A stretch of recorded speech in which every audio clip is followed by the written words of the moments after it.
Hi everyone, and welcome to this tutorial. I've been meaning to make this tutorial for quite some time. Right, so if you've joined me, this is the tutorial for how to apply to become an individual trainer certified by HRDF, the Human Resources Development Fund. And my name is Dr. Abdullah, and if you are from UTM, if you're from the Faculty of Social Sciences and Humanities, you know who I am, and you're probably part of the group who have signed up on how to apply for this. So I'm just going to start by just explaining to you just a little bit about what this HRDF certification is. Now, basically, it's like this. What it is HRDF is a fund where employers, they pay money into this fund for human capital training development. And what happens is that when they engage trainers who are certified by HRDF and engage them through providers who are certified under HRDF, then they can claim the payment from HRDF itself. So this is why one of the reasons why trainers and service providers want to get themselves certified is because the corporate sector will want to engage them because they can get their money back. And of course, that is that comes with the prestige. It comes with it's basically a certification of how good you are at what you do. And to have that logo with your name is going to increase your value, I'd say. So that's basically what it is, and let's see how we're going to do it. Now, first of all, this tutorial is specifically for one group of people, and these are the people who are going to apply for exemption. Now, what do I mean by this? Now, if you're an individual trainer, like if you go to the website and you go here, what happens is, to become certified, normally what you would need to do is you would need to attend the TTT, the Train the Trainer certification program. And you can read that through here, the TTT program. And what it is this. If you can afford it, good. The registration fee itself is 2,300, and the whole program is gonna take about 5 days.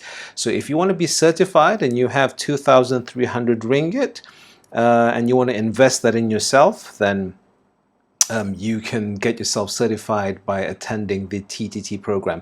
Now, this tutorial is for a group of people who can apply for this TTT exemption. So basically, what we are trying to do is we're trying to get the certification without having to pay this much money through 3 ways. Now let's have a look at what the 3 ways are. Let's see who can apply for the TTT exemption.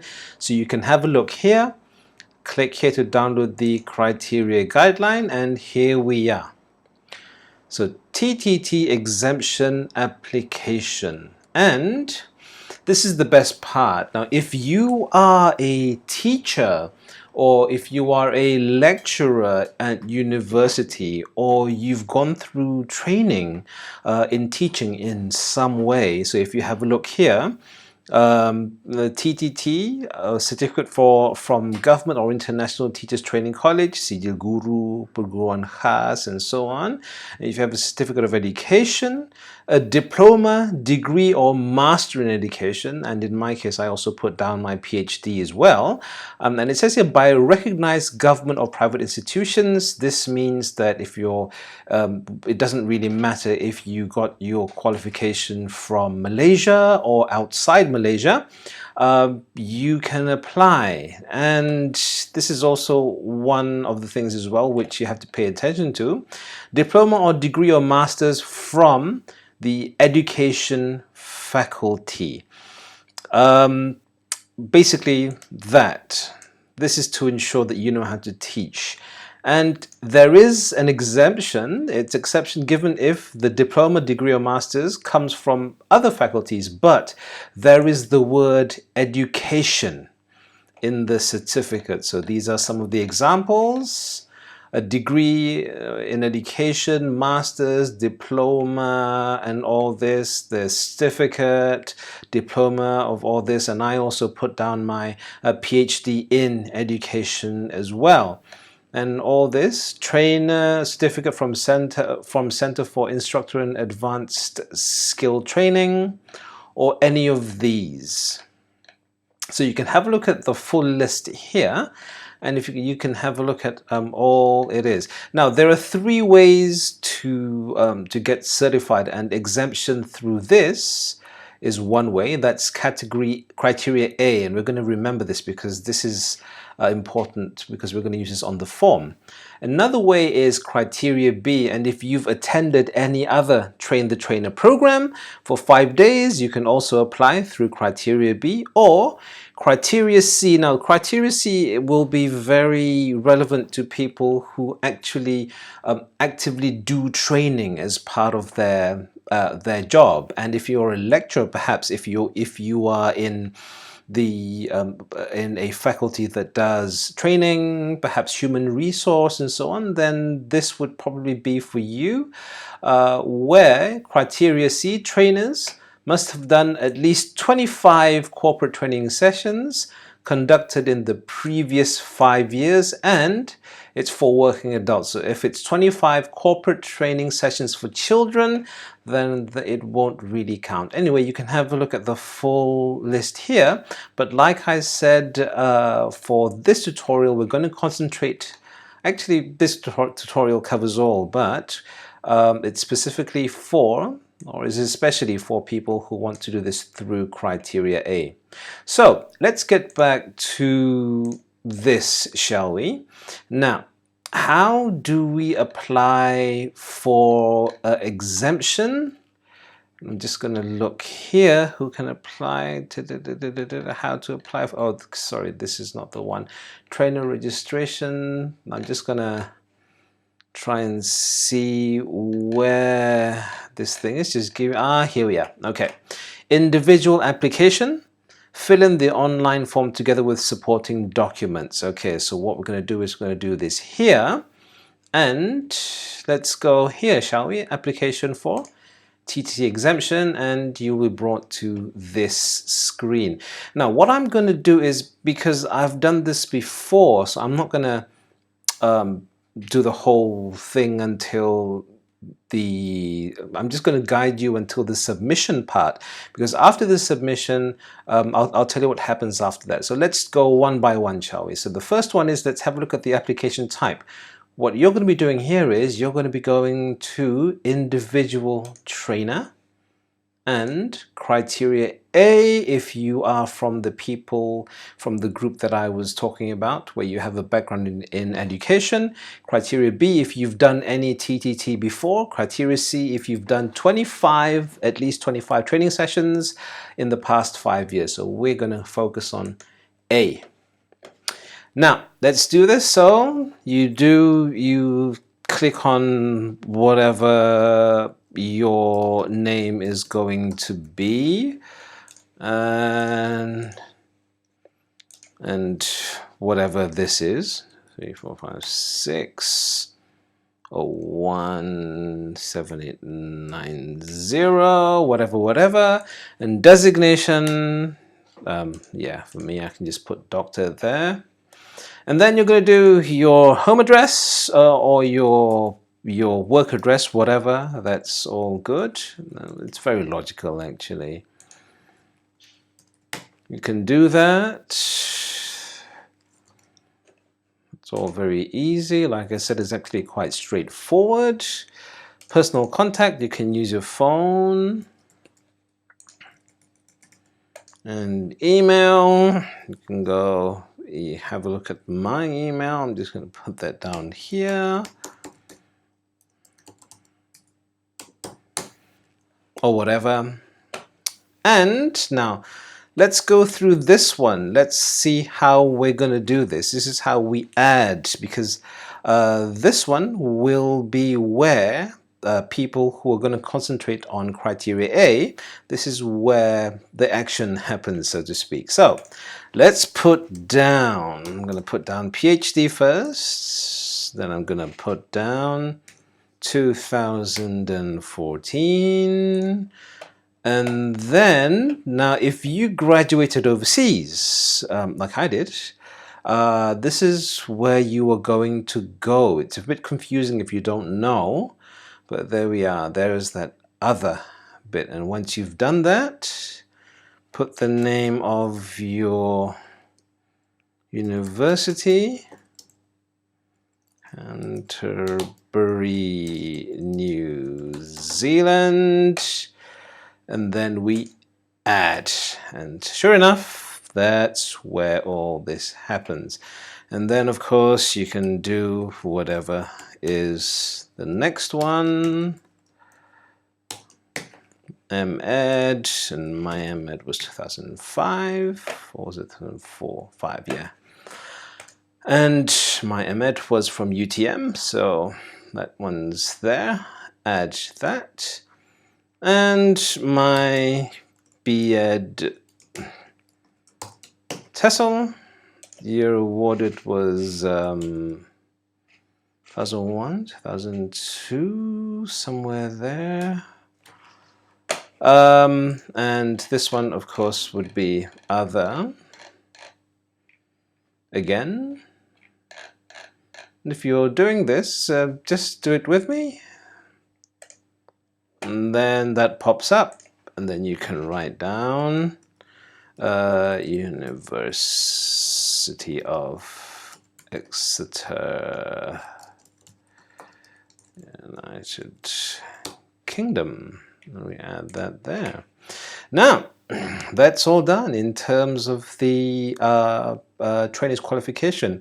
And actually, that, if you're applying for the criteria A, that is basically all we need. But just to play it safe, if you have any other qualifications that you want to put in, please do so. Like for me, I didn't do these because I don't have professional certification, because all my certifications are academic. But they are teaching certifications. So I have that's the B.Ed and M.Ed, and my PhD is actually a PhD in education,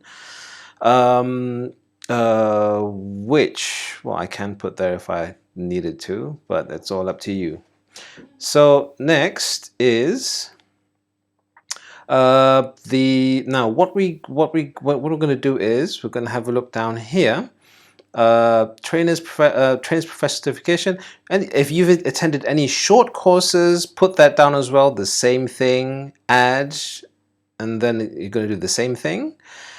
You're going to put this here as well if you need to. Like I said, you don't need to, but I would just do that because I've been teaching one way or another since the year 2001, I think. Yeah, so 2000, year of experience in years of experience. That's years of experience, not year of experience. So I'm just going to put down, let's say 2019, 18 years. Maths isn't really my strong suit, but maybe there. Whatever it is, and current occupation, I'm just going to put down senior lecturer. And for the people who have been, who I've guided so far in my group, this is where you include all the attachments that I asked you to do in PDF form. But actually here, you can do this in any of these forms. So anything that is relevant, just put them all here inside here, and attach the files. So this can be your CV. Please put your CV, anything basically to support your application.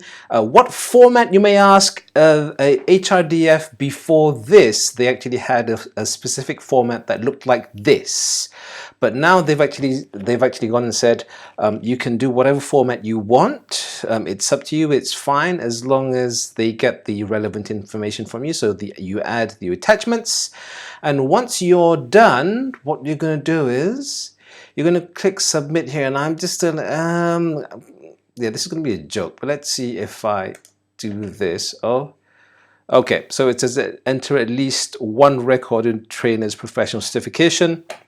So this one, you can put any of your certificates. So what I'm going to put down here is I'm going to use the same thing. The BA TESOL is going to be my professional certification as well. And don't worry about this because this is part of the system. It just tells you that you need to fill these in.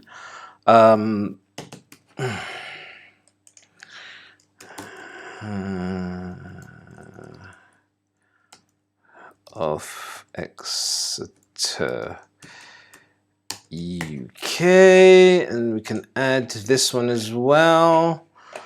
And let's see if they let us submit.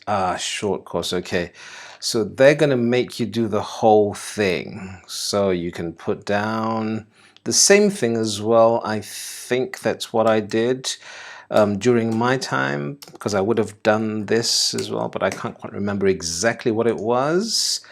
Yeah, you can put down whatever here, and mine was probably 1,000 days or something. I'm not really quite sure, but yeah. So that's all done. That's done, and I think they might actually force me to do this, which I'm not going to do if they do. Okay, here we are. And request has been submitted successfully. Now this is okay, and of course this is gonna suck because yeah, they're probably not going to appreciate that. I put my real what do you call it? My real my real email address here, and I'm just hoping that there are going to be no repercussions. But what happens is that they will have this, and now I'm just going to see how this goes. Yeah, let's see if this does anything. The application reference. Okay, they have the make payment there, so click on make payment. And then what's going to happen is this: you are going to you're going to make a you're going to do this, your name, designation, IC, passport, or whatever. And what you're probably going to be doing is what I did. I didn't do the online payment. I did the manual payment because online, I think there was a problem online. I can't quite remember what it was exactly. But what should happen, if I remember correctly, is that when I did the manual payment, what we're going to be doing is this. Yeah, you probably could do online payment, but I don't know because I didn't do it through online payment. I did it through manual payment. What's going to happen is that when you do this, you click on print e-slip. They will give you a slip where you will have a reference number, and you go to Public Bank Berhad, any public bank, and you tell them that you want to pay for your application for the HRDF. And on that slip, actually, there will be this little QR code or barcode or something, and all they do is that they will scan it or put it in, and then after that they will request 300 ringgit from you. And remember, I think it's 300 instead of the 2,300. If you remember before this, was it 200, 300? I think it was 300 with an extra 2 ringgit for their service charge. And then after that, what you do is you will wait, and I'll just show you. Yeah, now let's have a look and see if this is still here. Yep. Okay, and you're going to get something like this. Status of exemption. Okay, case number. Oh, no, this was something else. This was because I was afraid because something happened, and I was just asking them if they received it, but that should be all fine now. HRDF, let's try this again. HRDF. Now let's see if this one, no. HRDF. Just want to show you what it looks like. I think it might be this one. Ah, there we are. Okay. So we receive this, right? Processing fees to be paid 300, required to pay within 2 weeks, and so on. And basically, this will show you how this can be done. Like I said, you go there, key in application ID, make payment, fill up the form, manual payment, click public bank, make payment, print e-slip, and then pay at the counter. And that's basically it. And once that's done, this is what you will do. You will get this one saying that refer and basically you have earned the right to this. Right? So that's it. I hope that was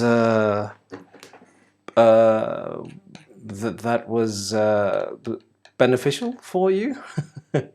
And thank you very much, and good luck for your application. And if you are from the Faculty of Social Sciences and Humanities, please put that in as soon as possible, because we want to make sure that we get as many of us certified by the end of the year, because well, there's going to be another exciting step next year. Well, let's see what happens next. Okay, guys, that's it. Thank you very much. See you next time. Bye-bye.